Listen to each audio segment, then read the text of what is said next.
koin emas Amerika Serikat tahun 1899. Ni made in Amerika, Liberty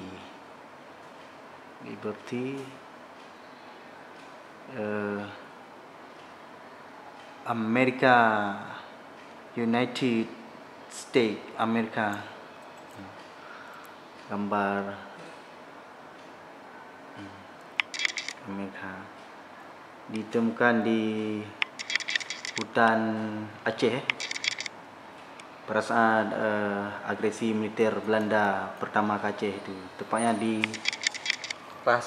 rahasia ada di Gunung Aceh pada saat Belanda datang ke Aceh ini. Ini ditemukan di tengah hutan. InsyaAllah ini asli. Bintangnya ada 1, 2, 3, 4, 5, 6, 7, 8, 9, 10, 11, 12, 13. Tahun 1899.